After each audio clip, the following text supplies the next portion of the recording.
இந்தியாவினுடைய ஜனாதிபதி எப்படி மத்திய அரசு எல்லா மாநிலங்களிலும் அவர் முதல் குடிமகன் போல் இருக்கிறாரோ அதுபோலவே ஒவ்வொரு மாநிலத்திலும் கவர்னருக்கு ஒரு முழு அதிகாரமும் அவர் முதல் குடிமகன், தமிழகத்தினுடைய முதல் குடிமகன், கேரளாவுடைய முதல் குடிமகன், இப்படி கவர்னருக்குள்ள பதவிகள், அந்த பதவிக்கான அவருக்கு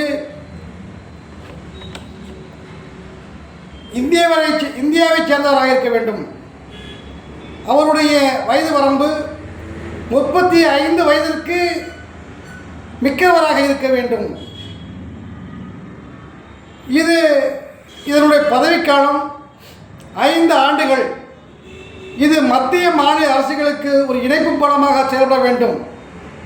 அப்படிப்பட்டவர்களவே குடியரசுத் தலைவருடைய ஒப்புதலின் பேரில் கவர்னராக நியமிப்பார்கள்.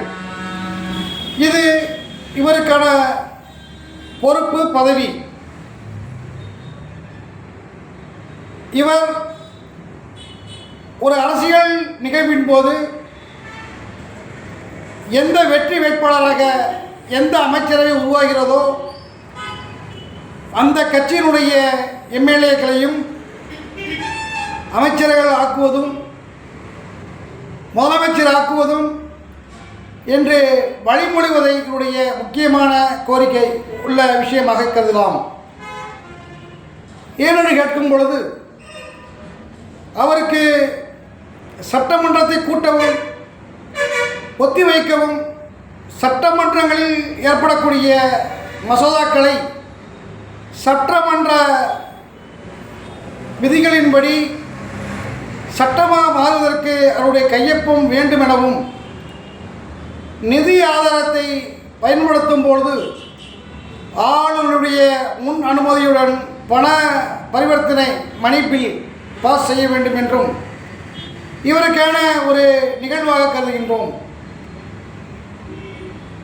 எந்த கட்சி ஒருவேளை ஒரு ஆட்சி அமைந்து எந்த கட்சிக்கும் மிக பெரும்பான்மை கிடைக்கவில்லை என்றால் யாரை அழைத்து ஆட்சி அமைக்க வேண்டும் என்ற ஒரு நிகழ்வு ஒரு சம்பிரதாயமாகவே கருதப்படுகின்றது. ஆளுநர் என்பவர் ஒரு பேரளவில் மட்டுமே உண்மையான அதிகாரம் படைத்தவர். ஆனால் ஒரு மாநிலத்தின் முதலமைச்சர் என்பவர் மக்களால் தேர்ந்தெடுக்கப்பட்ட எம்எல்ஏக்கள், அமைச்சர்கள், அவற்றிற்கான முதல்வர். அரசியல் சாசனப்படி 163 ஆர்டிக்கல் என்பது ஒப்புதல் அளித்தல், சட்டமாக்குதல், திருப்பி அனுப்புதல் என்ற வகையைச் சேரும். ஒரு ஆளுநர் ஒரு சட்ட வரைவை அவரிடம் ஒப்படைக்கப்பட்டால் சட்டசபையிலே ஏற்படுத்தி அவரிடம் ஒப்படைக்கும் பொழுது அதில் உள்ள குறைகளை நிவர்த்தி செய்து தரும்படியும் அவர் திருப்பி அனுப்பலாம். அப்படி திருப்பி அனுப்பப்பட்ட அந்த சட்ட வடிவு 2ஆம் முறையாக சட்டசபையிலே வைத்து தீர்மானம் நிறைவேற்றப்பட்டால் அது 2ஆம் முறைக்கு மேல் எந்த கவர்னரும் அப்படி ஒரு நிகழ்வை நிப்பாட்டி வைக்க முடியாது. கண்டிப்பாக அவர் கையொப்பமிட்டே ஆக வேண்டும்.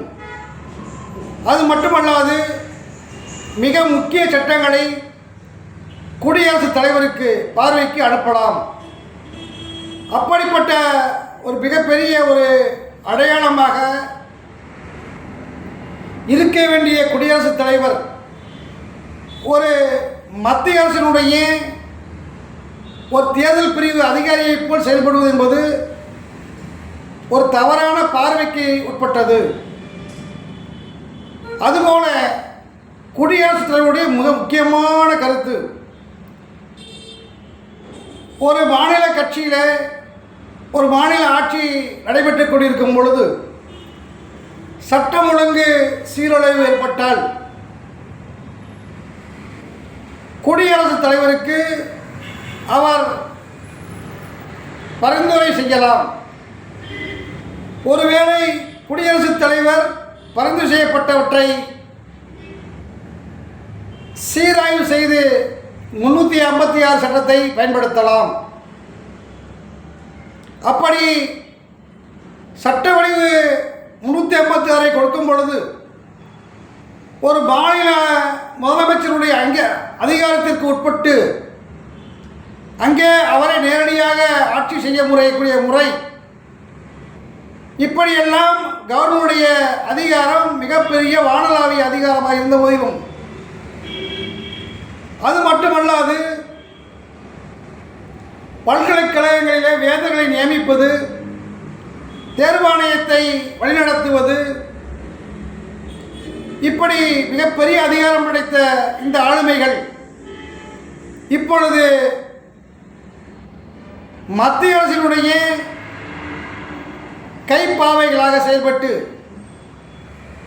வருகின்றன. இது ஒரு கண்ணியத்திற்குரிய பதவியாக இருந்த போதிலும் இவர்களை தவறாக பயன்படுத்தும் பொழுது ஏதோ ஒரு காரணங்களை முன்னிறுத்தி அவர்கள் தமிழகம், கேரளா, கர்நாடகா இப்படி போன்ற மாநிலங்களில் கவர்னருடைய கெடுபிடி என்பது சிறு சிறு நிகழ்வுகளுக்கெல்லாம் அங்கே அவர்கள் ஒவ்வொரு மனுவையும் திருப்பி அனுப்புவது, மசோதாக்களையும் திருப்பி அனுப்புவது, இப்படி பல்வேறு விதமான நிகழ்வு ஏற்படுத்தி கொண்டிருக்கின்றார்கள். அது மட்டுமல்லாது தமிழகத்திலே மிகப்பெரிய ஒரு பாரம்பரியம் இருக்கின்றது. தமிழக சட்டசபை தொடங்கும் பொழுது நம்முடைய தமிழ்த்தாய் வாழ்த்தை வாசித்து அந்த நிகழ்வு முடிக்கும் பொழுது நம்முடைய இந்திய நாட்டினுடைய தேசிய கீதத்தை பாடப்பெறுவது என்பது ஒரு வழக்கமான நடைமுறை.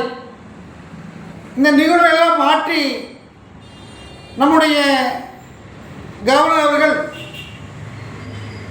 முதலில் தேசிய கீதத்தை பாட வேண்டும், கடைசியாக தமிழ்த்தாய் வாழ்த்தை பாட வேண்டும் என்ற ஒரு புதிய முறையை உருவாக்கி ஒவ்வொரு முறையும் சட்டமன்றத்தை ஒரு கேலியான ஒரு அவையாக மாற்றக்கூடிய வகையில் அவர் நடந்து கொண்டிருக்கின்றார். இது பொதுமக்களுடைய பார்வைக்கும் ஒரு கவர்னருக்கு உள்ள பதவிக்கும் உள்ள சரியான விஷயமாக தெரியவில்லை என்று பல்வேறு விதமான அரசியல் தலைவர்கள் மத்தியில் அவர்களுக்கு ஒரு வருத்தத்தை அளிக்கின்றது. இனி வருங்காலங்களிலே நம்முடைய பாரத பிரதமர் ஜனாதிபதி அவர்கள் இப்படி ஒரு நிகழ்வு நடந்து சட்டசபை இழுக்கிற்கு ஏற்படக்கூடிய கவர்னருடைய அதிகாரத்தை தடை செய்ய வேண்டும் என்று பொதுமக்கள் சார்பாகவும் அரசியல் ஆளுமைகள் சார்பாகவும் எங்களுடைய சார்பாகவும் தெரிவித்துக் கொள்கின்றோம். நன்றி, வணக்கம்.